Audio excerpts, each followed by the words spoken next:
Bueno, tal como he venido explicando, el tipo legal describe tanto la faz externa como la faz interna del comportamiento delictivo. Es decir, la conducta que es delito tiene, pues, como todo comportamiento, un aspecto externo y un aspecto interno. Ya hemos visto el aspecto externo, vimos los requisitos del tipo objetivo, vimos cuándo existía o no correspondencia con el tipo objetivo, por eso hablamos de la imputación objetiva del comportamiento, así como también la imputación objetiva del resultado, y luego hablamos de la imputación subjetiva, es decir, hablamos de el dolo, de en qué consiste el dolo, cuál es la definición del dolo y señalamos, bueno, que la regla general es que la responsabilidad es dolosa. Yo creo que el resultado, uno de los resultados a los que podemos llegar de estos temas que hemos visto es que es indispensable que la conducta del autor, la acción del autor, se corresponda en su aspecto externo con el tipo objetivo y en el aspecto interno con el tipo subjetivo. Y ese tipo subjetivo estará conformado por el dolo y en su caso excepcionalmente por la imprudencia o por la preterintención. Este, el día de hoy vamos a hablar del tema de la exclusión del dolo. Este es el tema número 18. Es decir, aquí vamos a hablar de la atipicidad del comportamiento, o sea, cuando un comportamiento es atípico en razón de que falte el dolo. Es decir, teniendo en consideración o teniendo en cuenta entonces el aspecto subjetivo del hecho. Es decir, cuando no hay dolo, entonces no puede haber tipicidad desde el punto de vista subjetivo. Pero cuando no hay dolo, allí está la discusión. Esto es lo que vamos a estudiar el día de hoy.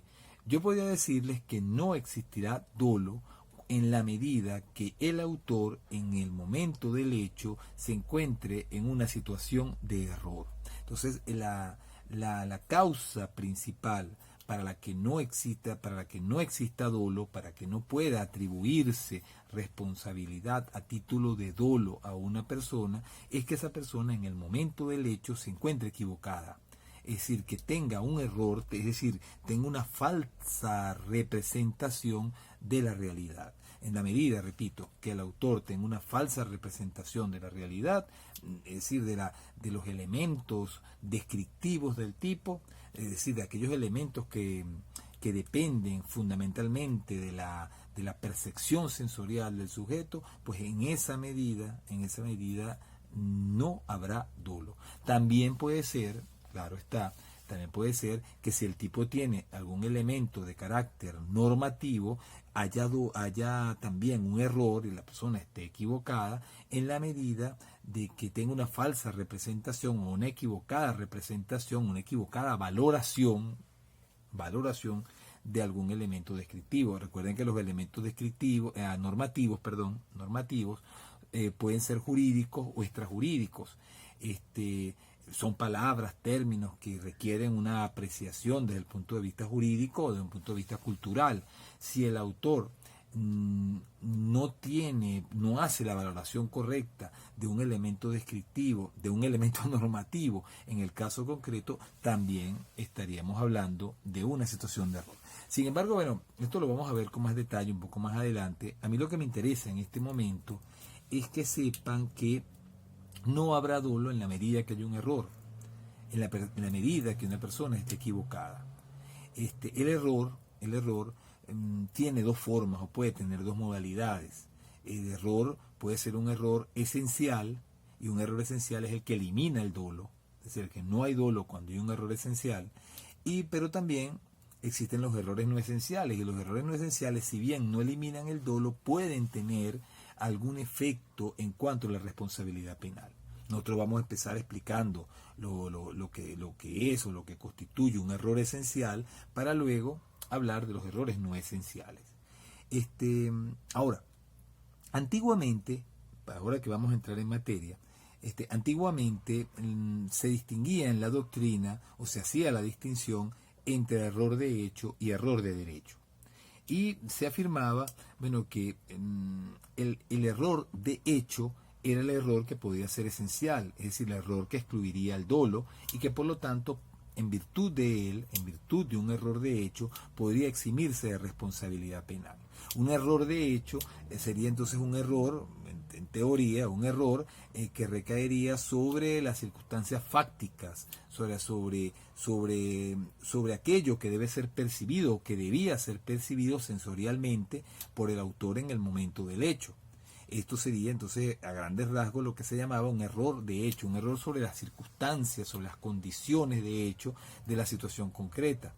A diferencia del error de derecho, que recaería sobre la existencia de la norma, sobre la existencia de la prohibición, o sea, sobre lo que dice la ley, y bueno, en cuanto a este error de derecho, se afirmaba que él no podía eximir de responsabilidad penal, es decir, por aquella máxima que aparece inclusive en el Código Penal venezolano, aquella máxima que reza de que la ignorancia de la ley no excusa ningún delito ni falta. Esta máxima o este principio está señalado, está previsto expresamente en el artículo 60 del Código Penal. Dice, la ignorancia de la ley no excusa ningún delito ni falta. Entonces, se decía que el error de derecho, el error que recae sobre la ley, sobre el contenido de la ley, o sea, que uno dijera, mira, pero es que yo no sabía que matar era delito, por ejemplo, o que el robo es un hecho punible, eso no excusaba de ninguna manera, de acuerdo, o no excusa de ninguna manera de acuerdo al artículo 60. Y por eso se decía que el error de derecho no excluía responsabilidad a menos que ese error de derecho recayera sobre una norma no penal, por ejemplo, una norma civil. Recuerden que ustedes que hay normas penales que aluden o que hacen referencia a normas civiles y que a veces para interpretar una norma penal hay que acudir a una norma de carácter extrapenal. Entonces, claro, se decía que si se trata de un caso en el cual el error recae sobre una norma extrapenal que tenga, claro, relevancia con relación a la determinación de un hecho punible, de si se cometió o no se cometió un delito, ese error sí podría tener un efecto eximente, más no el error de derecho penal. Es el error de derecho penal se ve que recae sobre una norma estrictamente penal. O sea, por ejemplo, que yo diga que no sabía lo que dice el artículo 405 del Código Penal, que es el que tipifica el delito de homicidio. Entonces, antiguamente se utilizaba esta distinción error de hecho, error de derecho.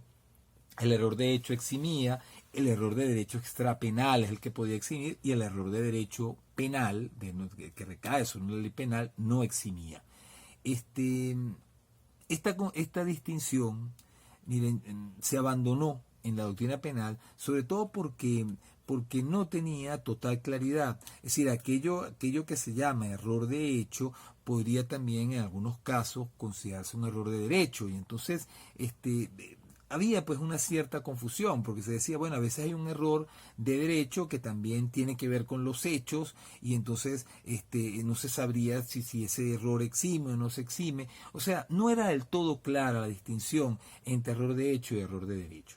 Y entonces, a partir de allí, bueno, eso fue de alguna manera, esa clasificación fue resquebrajándose, y luego se planteó una nueva clasificación del error, que es la que se maneja actualmente, que es la diferencia o la clasificación entre error de tipo y error de prohibición.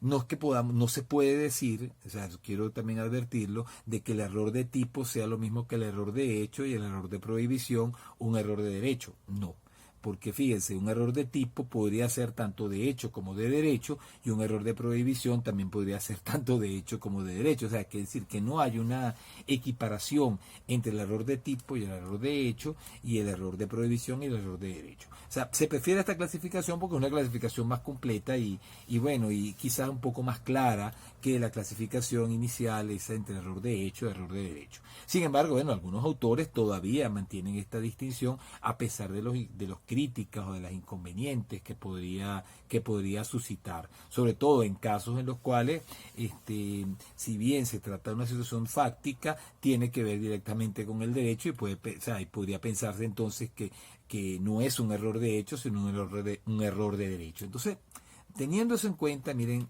es preferible, bueno, yo no, a los efectos de nuestra materia, nosotros vamos a asumir la distinción entre error de tipo y error de prohibición. El error de tipo es el error esencial, es el error que elimina el dolo. El error de prohibición, si bien no elimina el dolo, tampoco podríamos decir que es un error no esencial. El error de prohibición es un error que bajo ciertas condiciones puede eximir de responsabilidad penal. No elimina el dolo, pero le podría eliminar la culpabilidad. Y por eso no podríamos decir que el error de prohibición es un error no esencial. Ahora, el error esencial por excelencia, el error que puede eliminar el dolo, es el error de tipo. Lo que vamos a entender nosotros ahora, claro, por error de tipo. ¿Cuáles son los errores no esenciales? Esos errores no esenciales los vamos a ver más adelante, pero ahí está, bueno, el llamado error en el golpe, el aberratio ictus, también conocido como aberratio ictus, el error in persona, el error sobre el curso causal. Eso sería, bueno, a grandes rasgos los más importantes errores no esenciales. De todas maneras, bueno, sobre eso vamos a hablar al final de este tema. ¿En qué consiste esta distinción entre error de tipo, error de prohibición? Yo he dicho ya que un error es una falsa representación de la realidad. De eso vamos a partir para dar estas definiciones. Un error de tipo es un error que recae sobre el tipo objetivo, sobre los elementos de la descripción típica. Es decir, cuando el autor no tiene una adecuada, una correcta representación del tipo objetivo, es cuando hablamos de un error de tipo. O sea, es decir, recuerden ustedes que para que haya dolo es necesario que el autor tenga la representación de la conducta típica en su aspecto objetivo. Es decir, aquello que el autor debe representarse y querer para que haya dolo es necesariamente el tipo objetivo del delito, la descripción del delito en su faz externa. Entonces, para que exista un error, para que pueda hablarse de un error, el autor habría de tener una falsa representación, una equivocada representación del tipo objetivo. Eso sería en lo que consistiría fundamentalmente el error de tipo. Un error de tipo es un error que recae sobre los elementos de la figura típica. Allí es donde recae el error de tipo. Entonces, esos elementos, recuerden ustedes, y esta distinción es muy, pero muy importante para entender bien el tema del error de tipo, es que esas circunstancias, esos elementos son elementos, por un lado, descriptivos y elementos, que es la regla general, y elementos, por otro lado, normativos, que es la excepción. Es posible que el tipo tenga elementos normativos. ¿Cuáles son los elementos descriptivos? Bueno, casi todos los términos que utiliza el legislador, casi todos los requisitos del tipo objetivo son descriptivos, en el sentido de que son términos, palabras, expresiones que utiliza el legislador para describir el delito, los cuales su significado puede conocerse simplemente con la percepción sensorial. Es decir, cuando uno habla de la representación del tipo objetivo, eso yo lo dije con anticipación, eso no significa que usted tiene que saber lo que dice la ley, sino que esa representación se interpreta es en el sentido de que usted tenga una percepción sensorial adecuada, correcta, de cada uno de los elementos típicos. Por eso yo les decía en clases anteriores, yo les decía, bueno, ¿en qué consiste el dolo del homicidio? Bueno, en cuanto a la representación, bueno, consiste simplemente en que yo sepa que tengo al frente mío a una persona que está viva, o sea, que no tengo un animal, que no tengo una pared allí, sino que tengo una persona y que con mi acción, una persona que está viva, y que con mi acción, con lo que yo hago, disparar, darle una puñalada, etcétera, etcétera, le voy a causar la muerte a esa persona. Yo tengo que representarme, es eso. Y luego, bueno, sí, ese es el aspecto intelectivo, y el aspecto volitivo sería, bueno, que yo quisiera realizar efectivamente, que yo quisiera lograr ese resultado, realizar la conducta que generaría o que produciría ese resultado. En eso consiste el dolo del homicidio. Entonces, ahora, ¿cuándo habría un error de tipo en un delito de homicidio? Oye, cuando yo no me representase correctamente el tipo objetivo, lo cual no significa conocer lo que dice el artículo 405, insisto sobre eso, sino en qué consistiría el error. Oye, que yo, por ejemplo, pensaba, veía allí y yo decía, oye, eso es un maniquí y le voy a disparar a ese maniquí, y entonces agarro, le disparo lo que es un maniquí y resulta que es una persona. O que resulta que, yo no sé, yo estoy de cacería y yo agarro y no sé, y veo allí un arbusto que se mueve y agarro, disparo porque pienso que es un animal, y resulta que cuando vamos a ver, resulta que era una persona que estaba allí. Una persona, y agarré y maté a una persona cuando pensaba que era un animal. Eso es, estos ejemplos que he dado son ejemplos claros, ejemplos clásicos de un error de tipo, un error que recae sobre los elementos de la figura típica. Ahora, estos elementos, como he dicho, son descriptivos.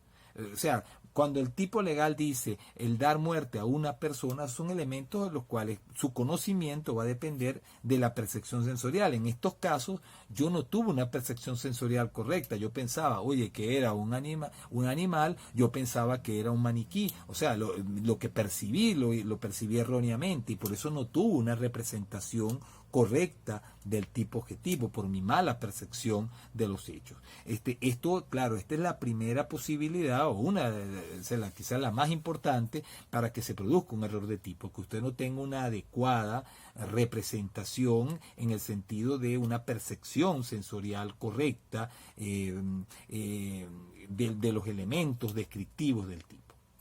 Ahora, pero resulta que el tipo puede tener elementos normativos. Y esos elementos normativos, para su conocimiento no bastará la percepción sensorial, sino que será necesario también una valoración jurídica o cultural que sea correcta. Entonces, vamos al artículo 451 del Código Penal. Allí está previsto el delito de hurto. El delito de hurto consiste en apoderarse, vamos a leerlo, apoderarse de un objeto mueble perteneciente a otro, para aprovecharse de él, quitándolo sin el consentimiento de su dueño del lugar donde se encontraba. Vamos a leerlo de todas maneras. Dice, todo el que se apodere de algún objeto mueble perteneciente a otro para aprovecharse de él, quitándolo sin el consentimiento de su dueño del lugar donde se hallaba, será penado. Yo les había dicho en clases anteriores que aquí había un elemento normativo, que es que el objeto debe pertenecer a otro. Y eso implica una valoración. O sea, es decir, el autor debe saber que el objeto no le pertenece, de que no es de él. En la esfera del ego, en la esfera del que no sabe derecho, es decir, en esa esfera de aquel que se mete en un área que no conoce, pero que de alguna manera, o sea, no conoce técnicamente, pero que de alguna manera conoce sus principios, sus bases fundamentales, pues es decir, todo el mundo sabe lo que le pertenece y lo que no le pertenece. Eso es a lo que estoy tratando de aludir. Entonces, para que haya dolo del delito de hurto, pues yo debo saber que me estoy apoderando de algo, de un objeto, que lo estoy quitando del lugar donde se encontraba, etcétera, etcétera. Pero yo tengo que saber que ese objeto no es mío. Y eso es algo que la percepción sensorial no me lo puede decir solamente, sino que yo tengo que haber hecho una valoración correcta. Y si yo pensaba que el objeto me pertenecía, si yo valoré incorrectamente el asunto y yo pensaba que el objeto me pertenecía, que yo estaba agarrando algo que me pertenecía, a pesar de que se cumplan los demás elementos típicos, no habría dolo. Y no habría dolo, ¿por qué? Porque yo no habría tenido una representación correcta, adecuada de todos y cada uno de los elementos del tipo objetivo. En este caso, no habría tenido una valoración correcta del elemento normativo que consagra este tipo legal. Que recuerden que no todos los tipos legales tienen en su estructura elementos normativos.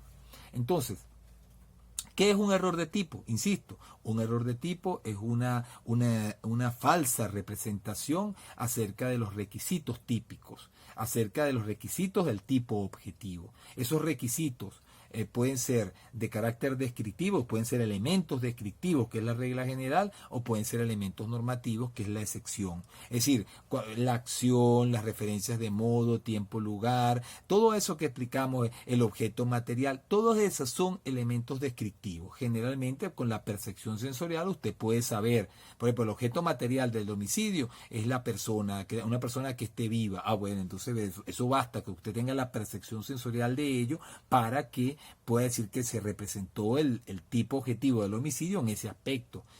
Igual, bueno, o sea, si yo sé que es una persona que está viva y yo me represento, oye, que le voy a meter un machetazo en la cabeza, bueno, mira, entonces, o sea, es decir, usted ya sabe realmente cuál puede ser el resultado de su comportamiento y lo tiene simplemente, pura y simplemente por la percepción sensorial, de aquello incluso que se está imaginando, ¿no? Que podría ocurrir, pero,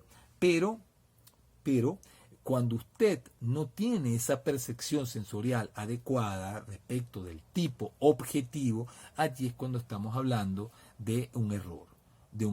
Como también puede haber un error de tipo cuando usted no haga una valoración jurídica correcta, no de un elemento descriptivo, que es lo que hablaba hasta el momento, sino de un elemento o de algún elemento normativo del tipo legal que excepcionalmente se prevén en la figura típica. ¿Qué es un elemento normativo? Para los que no lo recuerdan, un elemento normativo son palabras, términos, expresiones, requisitos típicos que para su entendimiento, para su comprensión, se requiere hacer una valoración jurídica o una valoración cultural. Como por ejemplo, aquí en les dije yo en el artículo 451 que el objeto mueble tenga que pertenecer a otro. Eso de perteneciente a otro es un elemento normativo de carácter jurídico. Entonces, como les dije, para que pueda haber dolo en el delito de hurto, es necesario que yo, además de tener una percepción sensorial adecuada de los elementos descriptivos del tipo, de la acción, del objeto material, etcétera, etcétera, yo también debo haber hecho una valoración jurídica correcta, adecuada del elemento normativo que el objeto pertenezca a otra persona, que no me pertenezca a mí. De manera que si yo creo o el ladrón cree que el objeto le pertenece, ese ladrón está actuando con un error de tipo y ese error de tipo podría excluir su responsabilidad penal en el caso concreto. Es como por ejemplo en un delito de violación. Fíjense, el delito de violación consiste en tener un acto carnal o realizar un acto carnal contra una persona en contra de su voluntad. Es decir, si usted tiene relaciones sexuales en contra de la voluntad de una persona y usted se valió de violencia, de amenaza para lograr su cometido, usted habrá cometido el delito de violación. Pero fíjense una cosa, es decir, el consentimiento de la víctima excluye el delito de violación y eso es un requisito típico, que no haya consentimiento y por eso se alude a la violencia o a la amenaza para realizar el hecho. Entonces vamos a suponer que una persona, bueno, si bien ella, es decir, un hombre o una mujer está de alguna manera intimidando a alguien para tener relaciones sexuales, pero que él, las tiene efectivamente, pero él dentro de sí piensa que no era una intimidación, sino que simplemente se estaba jugando con ella, etcétera, etcétera. A lo mejor lo estaba haciendo a título de juego, de su punto de vista, pero lo que no sabía es que la otra persona estaba realmente intimidada. Y entonces aquella persona no estaba prestando el consentimiento, pero él creía que lo estaba prestando porque él se lo había dicho, no sé, a título de juego, a título de broma, y la otra se lo tomó en serio, o el otro se lo tomó en serio, y entonces, bueno, tuvo miedo y dejó y tuvo relaciones sexuales aparentemente con el consentimiento, pero no había consentimiento de verdad. Pero eso no lo sabía el autor. Entonces, si el autor no tiene en su representación, o sea, no se ha representado, oye, que la víctima no está prestando su consentimiento, no habría dolo del delito de violación. Independientemente de que se hubieran cumplido los otros elementos típicos, específicamente se hubiera habido la acción, ¿no? La acción que es el acto carnal. Entonces, como les estaba diciendo, pues cuando hay un error sobre los elementos típicos, ese error será esencial en la medida que ese error va a eliminar el dolo. Es decir, la conducta no será dolosa y, claro, eventualmente eventualmente podría subsistir una responsabilidad a título de imprudencia. Eso dependiendo del caso, ya lo vamos a ver un poco más adelante. Pero no se podría castigar bajo ninguna circunstancia a una persona si actúa o realizó la acción con un error de tipo. No se le podría castigar a título doloso. ¿Por qué? Porque si se le castiga a título doloso, se violaría el principio de culpabilidad. Simplemente se violaría. Si usted no acepta el error como eximente o como atenuante en algunos casos, usted entonces estaría violando como juez, como legislador también, si se le ocurriera consagrado legalmente, usted estaría violando el principio de culpabilidad, el cual tiene rango constitucional porque es uno de los principios fundamentales del derecho penal de un estado de derecho. Entonces, el error de tipo, bueno, para resumir, es un error esencial. Es una falsa representación acerca de los requisitos del tipo objetivo. Puede consistir en que el autor no tenga una percepción sensorial adecuada de algún elemento típico, algún elemento descriptivo, o puede consistir también en que haya hecho una valoración jurídica o cultural errónea, incorrecta de algún elemento descriptivo del tipo legal. ¿Cómo se clasifica el error de tipo? Bueno, el error de tipo se clasifica, o podemos clasificarlo en error de tipo vencible y el error de tipo invencible.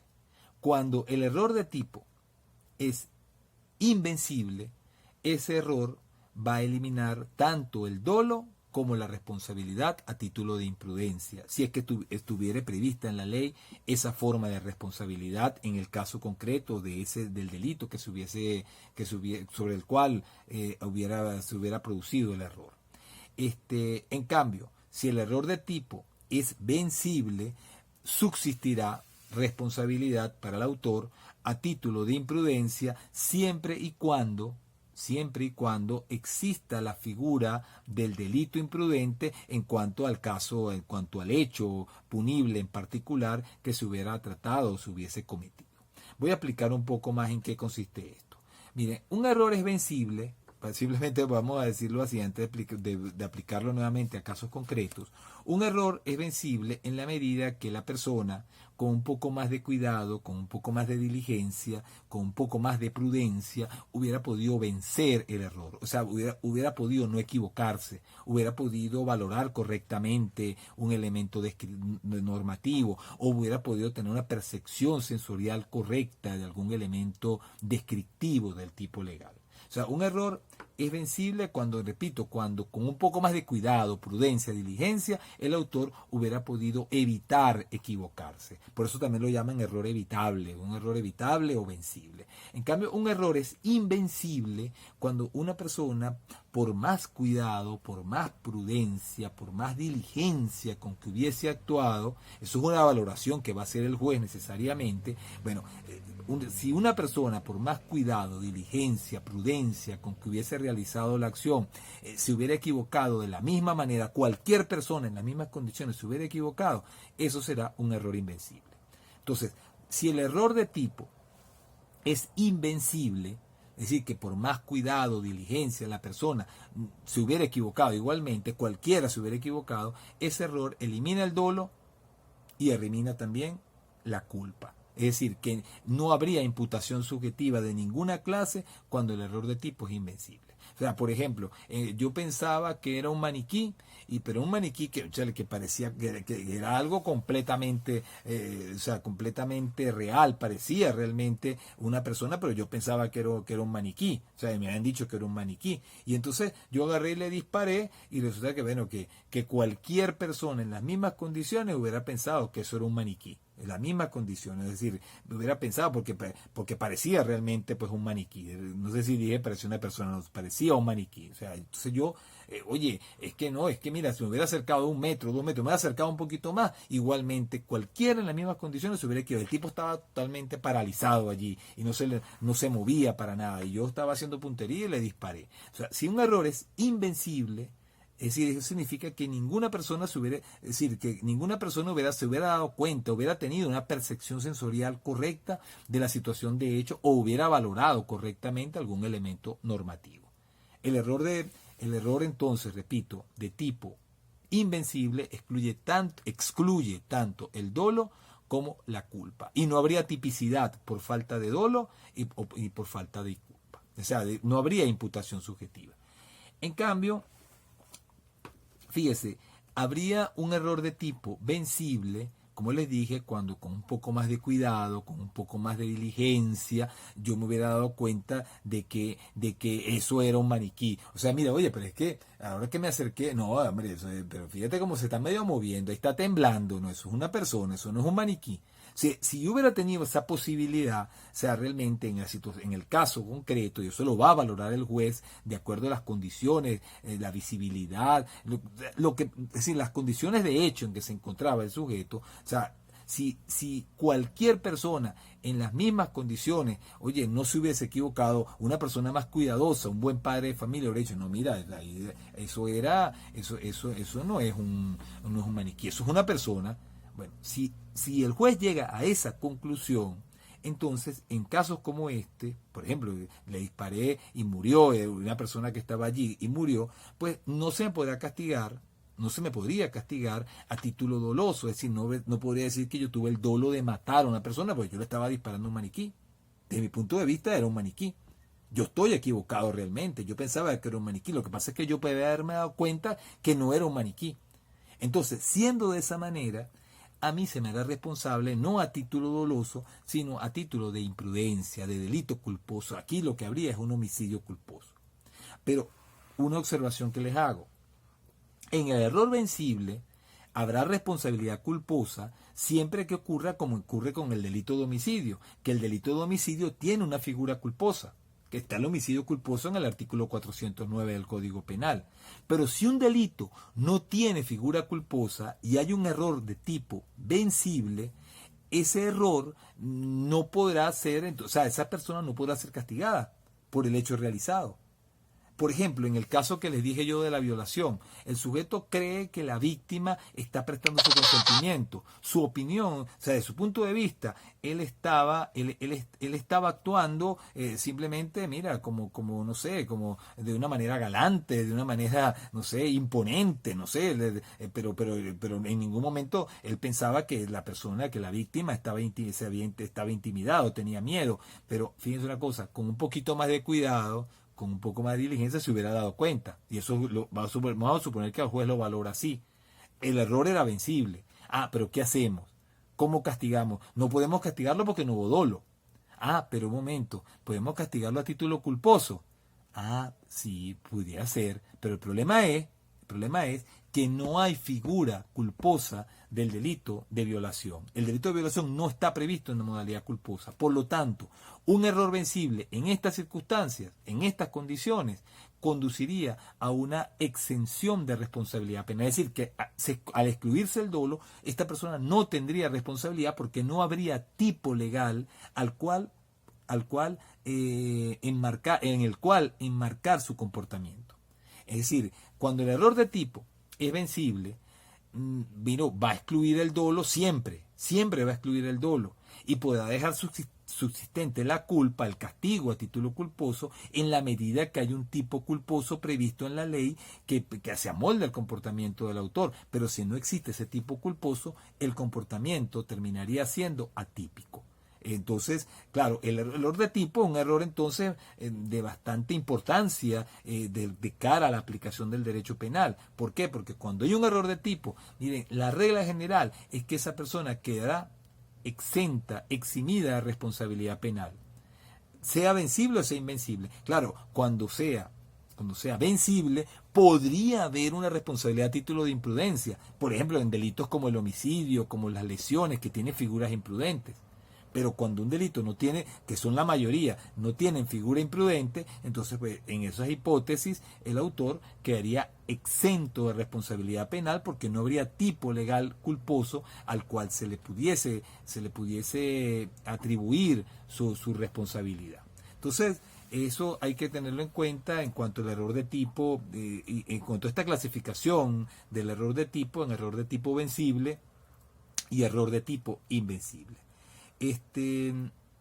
¿Cuáles son las consecuencias jurídicas del error de tipo? Bueno, ya las mencioné. Las consecuencias jurídicas del error de tipo será eximir de responsabilidad cuando es invencible, es decir, que se eximirá, no habrá ni dolo ni imprudencia cuando el error es invencible, y cuando el error es vencible, bueno, allí habría que distinguir. Se elimina el dolo y podría haber responsabilidad a título de imprudencia, pero en la medida que haya una figura imprudente del delito de que se trate. Si no hay figura imprudente, como por ejemplo ocurre en la violación o en el hurto, en la gran mayoría de los delitos no hay figura imprudente, entonces pues allí en esos casos el autor quedaría exento de responsabilidad penal. ¿Está regulado el error de tipo en nuestro Código Penal? No está regulado el error de tipo. El Código no habla expresamente de error en ninguna parte del código. El código no se habla de error. Sin embargo, uno puede deducir la existencia uno puede inferir el error como eximente de responsabilidad penal. Uno lo puede inferir del artículo 61 del Código Penal, en el que se dice que nadie puede ser castigado como reo de delito no habiendo tenido la intención de realizar el hecho que lo constituye. Cuando una persona está en una situación de error, no tiene la intención de realizar el hecho que la constituye. Es decir, ¿por qué no tiene la intención? Porque no tiene una representación correcta, tiene una falsa representación de la realidad, y esa falsa representación de la realidad o esa falsa valoración de un elemento necesario para que haya delito, excluirá la existencia del dolo. Es decir, la persona no podrá decirse que tiene la intención de realizar un hecho si lo ha valorado incorrectamente o se lo ha representado, lo ha percibido de una manera errónea igualmente. Entonces, ¿de dónde vamos nosotros a inferir la admisibilidad del error de tipo? La vamos a inferir del artículo 61 del Código Penal. Profesor, el error de prohibición, que es la otra forma de error, ¿tiene regulación en el Código Penal? No, no tiene regulación tampoco, y bueno, desde mi punto de vista también podría uno inferirlo del artículo 61. Profesor, pero a mí me dijeron que eso de que la ignorancia de la ley no excusa ningún delito ni falta, elimina no solo el error de derecho, sino también el error de prohibición. Bueno, mire, eso lo vamos a ver más adelante, pero no es así. El error de prohibición subsiste o puede subsistir independientemente de este artículo 60 que dice que la ignorancia de la ley no excusa ningún delito ni falta. Una cosa es la ignorancia de la ley, otra cosa es una equivocación sobre el contenido de la norma, sobre el contenido de la prohibición. Eso lo vamos a ver más adelante. O sea, un error de prohibición es un error que recae sobre el contenido de la norma, sobre la prohibición, sobre la ilicitud del comportamiento. Eso es algo más que el conocimiento de la ley, pero eso lo vamos a ver más adelante. El error de prohibición puede eximir de responsabilidad, no por falta de dolo, podría haber dolo, o sea, habría dolo, lo que no habría es culpabilidad por los motivos que veremos en su momento. Pero ese tema lo vamos a estudiar con detalle en el tema de la culpabilidad, cuando hablemos de la culpabilidad. Hasta este momento lo que nos importa a nosotros es que, bueno, es saber que existe un error de prohibición y que el error de prohibición no es lo mismo que el error de derecho, no se identifica plenamente y que es algo distinto al error de tipo. El error de tipo recae, repito, es sobre los elementos de la figura típica. El error de prohibición no recae sobre los elementos de la figura típica, sino recae sobre la ilicitud, sobre la antijuridicidad del comportamiento. Pero eso lo vamos a ver con más detalle porque eso tiene sus matices también. Y a veces el tipo tiene referencias a la ilicitud y por eso pudiera en ciertos casos pensarse que hay una confusión, que podría haber una confusión entre el error de tipo y el error de prohibición. Pero eso lo vamos a ver un poco más adelante cuando estudiemos el tema en particular del error de prohibición. En cuanto a los errores no esenciales son aquellos que no excluyen el dolo. Yo voy a hacer referencia pues a algunas figuras del error no esencial para terminar con este tema, porque estas figuras, o sea, de todos estos casos de error no esencial, al no excluir el dolo, la persona es responsable. O sea, la persona va a tener responsabilidad penal igualmente, aunque haya un error, aunque haya una falsa representación de la realidad en cierto grado, ese error no va a eximir de ninguna manera de responsabilidad, pero sí podría quizá atenuar y habría que tenerlo en cuenta esos efectos. Vamos a hablar de los errores, de los errores no esenciales. Una primera clase de error es el error in persona. O sea, por ejemplo, yo quiero matar a Juan, pero resulta que Juan tiene un hermano gemelo. Tiene un hermano gemelo. Y entonces, bueno, yo voy por la calle y al que me encuentro es el hermano gemelo, pero yo creo que es Juan. Y agarro y mato al hermano de Juan, pensando que era Juan. Este error no excluye el dolo. El autor, mira, fíjense, yo en este caso, yo quería matar, me representé matar a una persona y maté a una persona. Pero no era la persona que yo quería. No era la persona que yo quería, era otra persona. Lo que pasa es que eran idénticos. Bueno, ese error no elimina el dolo. No elimina para nada el dolo y por lo tanto yo aquí seré responsable por un delito de homicidio. Sin embargo, este error, que por cierto está regulado en el Código Penal, este error va a tener efectos con relación a las atenuantes o agravantes que podrían aplicarse en el caso concreto, pero eso lo vamos a hablar al final. Entonces, el error in persona es un error que recae sobre la identidad de la víctima y este error no elimina el dolo. No elimina el dolo. Porque el tipo legal no me dice el que mate a Juan, sino me dice el que mate a una persona, el que dé muerte a una persona. Y si yo me representé matar a una persona y maté a una persona, aunque no sea la persona que yo quería específicamente, eso no eliminaría el dolo de matar. Matar a una persona. El error en el golpe, o también llamado aberratio ictus, es un error que se produce cuando la persona, por su poca habilidad, una persona realiza la acción de una manera deficiente y en virtud de ello, fíjense, en virtud de esa deficiente manera en que se realiza el comportamiento típico, el resultado se produce en una persona distinta a aquella contra quien se dirigió la acción. Es decir, vamos a suponer, está Pedro al lado de Juan, yo quiero matar a Juan y le disparo a Juan, pero por mi mala puntería le pego el tiro a Pedro y mato a Pedro.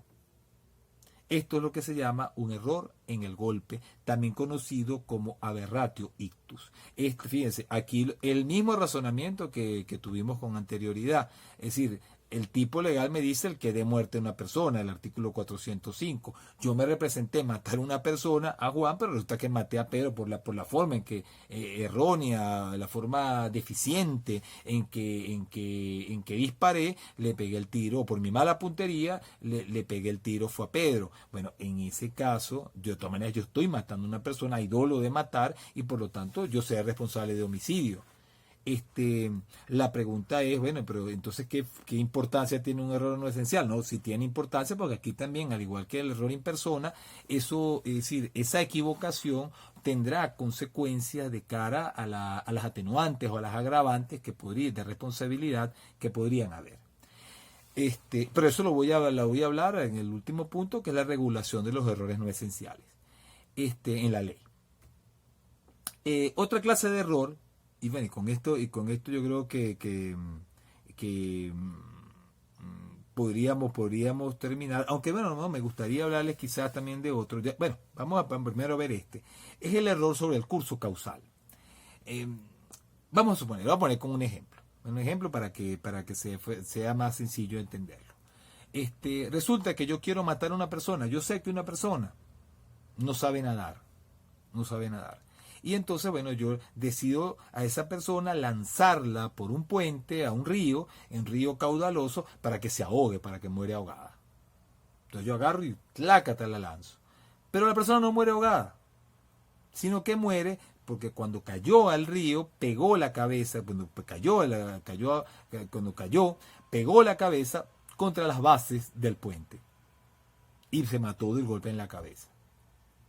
Entonces, la pregunta es, aquí habría dolo de matar, o sea, aquí hay un error, o sea, la persona no murió de la manera que yo quería que muriese, la persona murió de otra manera, pero esto sería, es decir, esta falta de representación de mi parte de que muriera de esa manera, sino que yo quería que muriera de otra, podría eximirme de responsabilidad penal, de ninguna manera.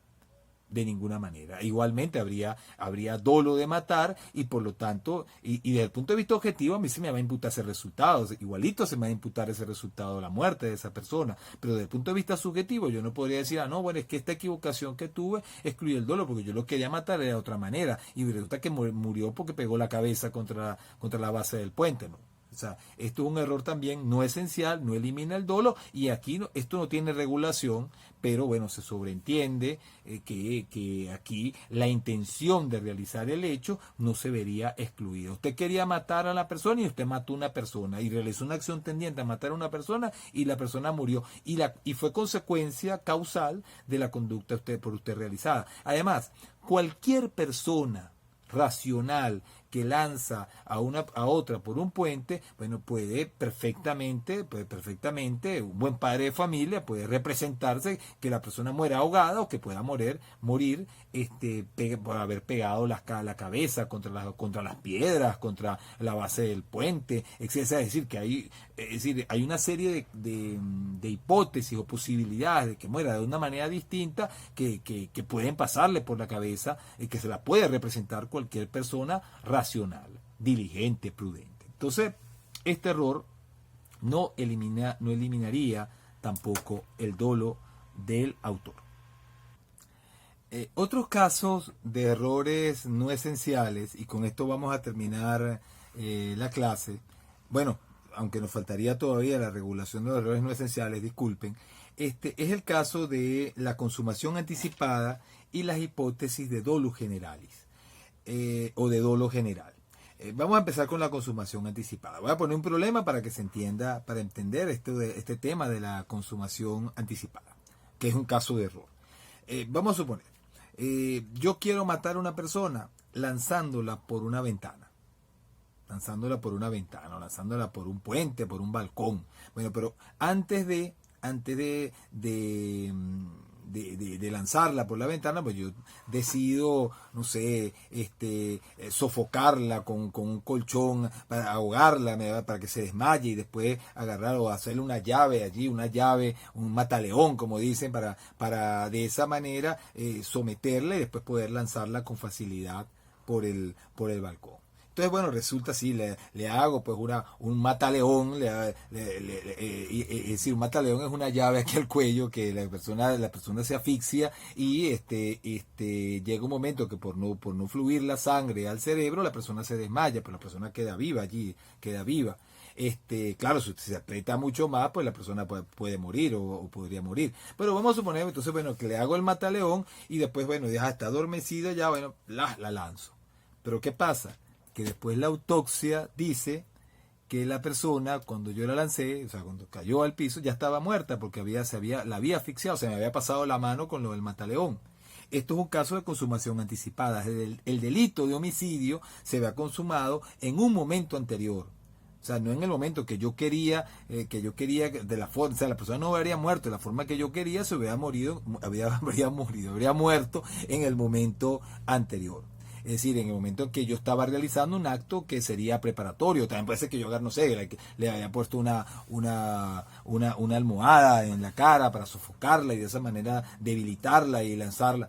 Igualmente con la llave, es decir, con el mataleón. Bueno, en todo caso, la persona con ese acto que era precedente a la acción que desde el punto de vista del autor era la que iba a causar la muerte, es decir, con ese acto anterior es que se había producido el resultado. Entonces, claro, cuando yo lanzo a la persona, yo estoy lanzando es un cadáver. Entonces la pregunta sería, bueno, esa equivocación excluiría la responsabilidad, sería un error esencial. La respuesta es definitivamente que no, es decir, que en este caso la persona se le hace responsable, es decir, él mató se había representado matar y mató a una persona. Ah, pero es que no la mató de la manera que le habría querido, la mató de otra manera, sí, pero con la acción que realizó, el hecho de apretarle el cuello o de sofocarla con una almohada, o sea, cualquier persona racional en las mismas condiciones, un buen padre de familia, una persona, ahí aplicamos el modelo diferencial, cualquier persona diligente, prudente, racional del tráfico, se hubiera podido representar, se hubiese representado de la posibilidad al menos de darle muerte a la persona ahogándola, ya sea con la almohada o ya sea ahogándola con la llave en el cuello. Entonces, teniendo eso en consideración, allí el dolo lo habría también en ese momento anterior y por lo tanto, el error o sea, cuando pienso que está viva la persona y la lanzo por eso no tendría relevancia y esta persona sería castigada a título de homicidio intencional, independientemente de que la víctima no haya muerto de la manera que él se representó desde el punto de vista subjetivo, claro está, darle muerte a ese sujeto, a la víctima. Por último tenemos los casos de dolus generalis. En los casos de dolus generalis pasa todo lo contrario, en el caso de la consumación anticipada. Fíjense, vamos a poner un ejemplo. Resulta que una persona se representa matar, yo voy a matar a una persona de un batazo, le metí un batazo en la cabeza, le metí un batazo y con eso lo voy a matar. Entonces, agarro y le meto aquel batazo en la cabeza, la persona cae al piso, hay mucha sangre, etcétera, etcétera. Yo lo veo completamente allí, pues, tirado en el piso, con sus sesos, no sé, saliendo del cráneo. Y bueno, dice, no, está muerto. Ahora lo que tengo es que deshacerme del cadáver. Y agarro, entonces lo levanto y lo llevo no sé, a un terreno aparte y agarro y no sé, y quemo el cadáver o lanzo por un barranco el cadáver, o lo que yo llamaba el cadáver, lo lanzo por ahí para deshacerme de él. Pero resulta que cuando le hacen la autopsia a la víctima, se demuestra que la persona no murió del batazo, sino que la persona murió fue por la caída, porque lo lanzaron por el barranco, o murió quemado, murió porque lo quemaron para deshacerse del cadáver, lo había quemado, bueno, fue quemado.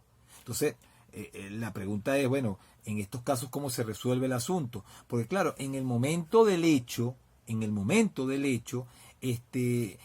pues no habría dolo de matar, porque yo me estoy deshaciendo del cadáver. La conducta que realmente, con la que se produce realmente la muerte, es cuando yo lanzo por el cadáver o cuando quemo el cadáver. Es decir, en el momento anterior, lo que habría, pues, en principio es una tentativa, ¿no? Una tentativa de homicidio, porque no, es decir, en el momento anterior que yo creía que lo había matado, realmente no lo había matado, la persona había quedado viva. Entonces, ¿cómo se resuelven estos casos? Bueno, se le llaman casos de dolus generalis porque hay una teoría que es la teoría del dolus generalis o del dolo general, que esta teoría entiende que cuando una conducta se inicia con dolo, o sea, por ejemplo, si usted tiene la intención de matar a una persona de determinada manera, ese dolo acompañaría todo el suceso.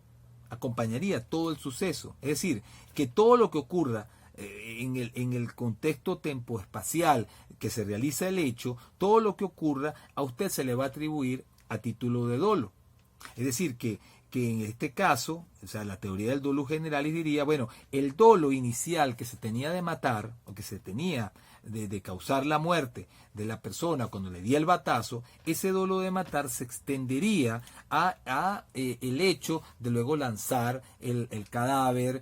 Cuando lancé el cadáver, ese dolo de matar también abarcaría todo el suceso, ¿no? Todo el suceso. O cuando le quemé lo que yo pensaba que era el cadáver, el dolo inicial, el dolo que se tuvo al comienzo cuando le di el batazo, ese dolo se mantendría durante todo el suceso y por lo tanto se imputaría a título de dolo, o sea, sería un error no esencial en el que se imputaría a título de dolo todo, es decir, el resultado tal de la manera que se produjo al final. Es decir, que aquí la responsabilidad sería por homicidio intencional, asumiendo la teoría del dolus generalis. Habría un homicidio a título, repito, de dolo desde el punto de vista subjetivo. ¿Por qué? Porque el dolo que se tuvo cuando le di el batazo, ese dolo se mantendría vigente hasta el momento que yo lancé para deshacerme del cadáver, lo lancé por un barranco o lo quemé. Esto es la conclusión a la que lleva la teoría del dolus generalis. Esta teoría ha sido criticada, severamente cuestionada, esta teoría del dolus generalis, sobre todo porque puede conducir a violaciones del principio de culpabilidad. ¿Por qué del principio de culpabilidad? Bueno, porque algo claro es que esta persona no tenía dolo de matar al momento en que lanzó el cadáver. Y eso de que se extienda el dolo de la acción inicial a acciones que son posteriores, o a comportamientos, a conductas, a hechos posteriores, eso podría conducir, como les dije, a una responsabilidad objetiva, una violación del principio de culpabilidad, porque la persona se le estaría haciendo responsable a título doloso cuando realmente no está actuando a título dolo.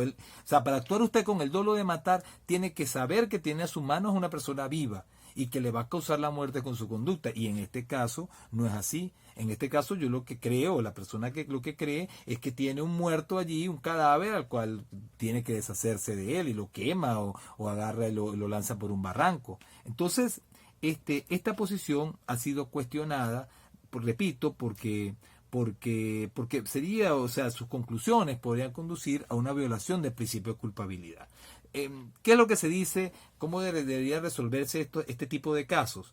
Bueno, lo que se dice es que en estas hipótesis habría que analizar el hecho, es decir, habría que dividir el hecho y analizar la responsabilidad penal teniendo en cuenta, qué fue lo que hizo en un primer momento la persona y qué fue lo que hizo después. Entonces, por ejemplo, en este caso, cuando le da el batazo y la persona queda viva, aunque él pensaba que había quedado muerta, o sea, que había muerto como consecuencia del batazo,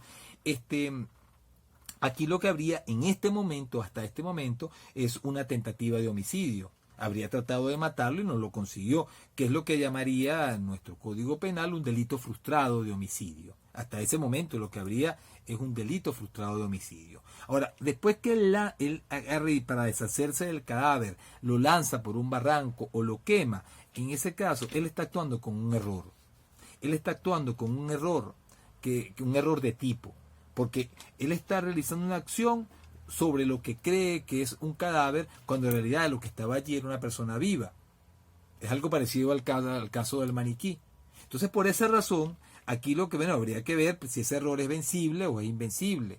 Y si el error es invencible, entonces esta persona sería responsable únicamente por haber dado el batazo, o sea, por la tentativa acabada o el delito frustrado de homicidio en contra de la víctima. Y si el error hubiese sido un error vencible, la solución sería decir, en este caso, habría que castigarlo, además de por la tentativa de homicidio, de delito frustrado de homicidio intencional, habría que castigarlo también por el homicidio culposo. Esa sería la forma, ¿no?, de calificar jurídicamente los hechos, es decir, de manera de no asumir la teoría del dolus generalis por conducir esa teoría a la violación del principio de culpabilidad y resolver el problema más bien teniendo en cuenta cuál fue la representación del autor, el querer del autor en el momento exacto en que realizó el hecho que va a ser objeto de valoración jurídico-penal. Entonces, en conclusión, en estos casos, si bien se les llaman casos de dolus generalis, es decir, lo que se plantea la doctrina es que no se aplique precisamente esa teoría del dolo general, porque, repito, puede conducir a una violación del principio de culpabilidad. El último punto, y ya con esto concluimos el tema, ahora sí vamos a concluir el tema 18, es el de la regulación de los errores no esenciales en el Código Penal. Miren, en el Código Penal, las únicas formas de error no esencial que tienen una regulación son la aberratio ictus y el error en el golpe. Estas formas de error están señaladas y tienen unas consecuencias importantes en cuanto a la responsabilidad penal, están señaladas en el artículo 68 del Código Penal. Dice acá, cuando alguno por error Entonces, bueno, ahí cuando dice por error, es por error in persona. O sea, eso, ahí es lo que se alude al error in persona. Dice, cuando alguno por error o por algún otro accidente, cuando dice otro accidente, eso ahí está la regulación de la aberratio ictus o el error en el golpe. Entonces dice acá, cuando alguno por error o por algún otro accidente cometa un delito en perjuicio de persona distinta de aquella contra quien había dirigido su acción, esto es decir, se trata de un error in persona o un error en el golpe o aberratio ictus, dice acá, no se le imputarán las circunstancias agravantes que dimanen de la categoría del ofendido o lesionado o de sus nexos con éste, pero sí las que habrían disminuido la pena del hecho si lo hubiese cometido en perjuicio de la persona contra quien dirigió su acción. Esto vamos a ver, estos efectos vamos a verlo con un ejemplo. Yo agarro y quiero matar a Pedro.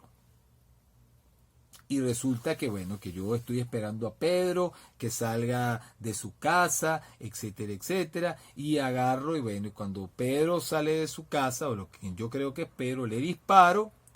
Y resulta que fallo el tiro, error en el golpe. Y, mira, da la mala suerte de que por allí iba pasando un hermano mío, o iba pasando mi papá o mi mamá, y bueno, maté a mi papá o mi mamá. Es decir, yo maté a una persona, sí, maté a una persona. Yo me había representado matar a una persona y maté a una persona. No maté a quien quería matar. Yo soy responsable a título de homicidio, ahí no hay ninguna duda. El problema es que cuando usted mata a su mamá, cuando mata a su papá, cuando mata al presidente de la República, cuando mata a un ministro, cuando mata a su hermano, eso genera mayor responsabilidad penal, eso agrava la responsabilidad penal. Cuando hay un aberratio ictus, o un error in persona, esas agravantes que son inherentes a la condición de la víctima, que aquí la víctima fue mi mamá o mi papá, esas agravantes que tienen que ver con la condición, con el nexo, con su condición, puede ser el caso del presidente de la República, pero en este caso es con el nexo que tiene conmigo, o sea, por la característica, la cualidad especial que tiene el sujeto con relación a mí, en esos casos no se aplicará el agravante. Es decir, que yo no sería responsable por un homicidio calificado por haber matado a mi mamá o haber matado al presidente o haber matado a un ministro no, sino que a mí se me castigará por haber matado simplemente a una persona, porque yo no me representé las agravantes. Yo no representé que iba a matar al presidente de la República o que iba a matar a un familiar mío, a mi mamá, a mi papá, a un hermano. O sea, yo me representé matar a Pedro y Pedro no tenía ningún nexo conmigo. O sea, yo me representé matar a una persona y maté a una persona, pero yo no me representé matar al presidente ni matar a mi mamá, etcétera, etcétera. Y como eso no fue abarcado por el dolo, por lo tanto no se podrían aplicar esas agravantes. Ahora, vamos a suponer que Pedro, en este caso concreto, Pedro, es decir, cuando me vio, empezó a burlarse de mí, empezó a provocar, fue a ofenderme, y yo agarré, saqué la pistola, disparé y agarré y maté a un tercero. Puede ser cualquier, porque vamos, en este caso puede ser cualquier tercero.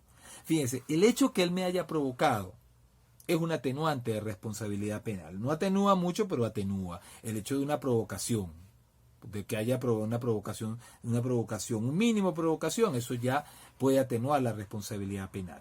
Incluso una provocación muy grave pudiera incluso conducir a lo que se llama el delito emocional, y en estos casos se podría atenuar la pena muchísimo más. Pero lo que quiero destacar es que fíjense que él me estaba provocando y yo agarré, por eso le disparé.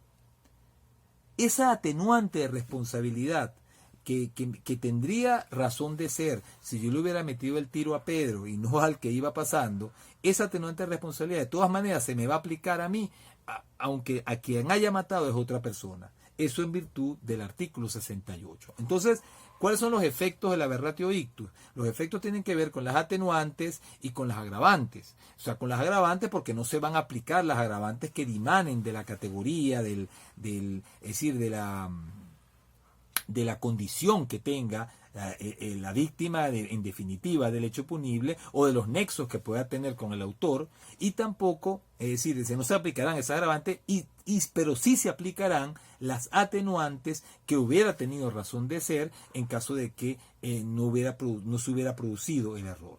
Esto que estoy diciendo con relación a la aberratio ictus vale igualmente para el error en persona. O sea, cuando hay un error en persona o cuando hay un aberratio ictus, no se aplicarán las agravantes que dimanen de la categoría del ofendido o de los nexos que tenga con el autor, pero sí se aplicarán las atenuantes que hubieran tenido razón de ser en caso de que no se hubiese materializado el error, ya sea error in persona o la aberratio ictus. Bueno, esta sería la única regulación que tenemos de los errores no esenciales en el Código Penal venezolano. Las otras formas de error no esencial son figuras doctrinarias, pero que hay que tener en cuenta, sobre todo para resolver problemas, para resolver casos concretos. O sea, el único error que exime de responsabilidad penal, insisto, es el error esencial, que es el error de tipo. Profesor, ¿y el error de previsión es un error esencial? No, no es un error esencial, pero sí exime de responsabilidad penal. Es decir, si definimos el error esencial pura y simplemente porque elimina el dolo, bueno, el error de previsión no elimina el dolo, por lo tanto no es un error esencial en este sentido, pero sí es un error que tiene tiene tal importancia que podría eximir por completo de responsabilidad penal a una persona, incluso existiendo en nuestro Código Penal el artículo 60 que dice que la ignorancia de la ley no excusa ningún delito ni falta. Bueno, con esto hemos terminado entonces la lección número 18. En la clase que viene, en la lección número 19, vamos a hablar, ya hemos dejado atrás la responsabilidad a título de dolo, vamos a hablar ahora es de la imputación subjetiva a título de imprudencia y a título de preterintención. O sea, si vamos a seguir con el aspecto subjetivo de la tipicidad, pero vamos a hablar de la imprudencia y de la preterintención como formas también de responsabilidad penal a título subjetivo, ¿no? Desde el punto de vista subjetivo. Bueno, con esto terminamos entonces, repito, la lección número 18.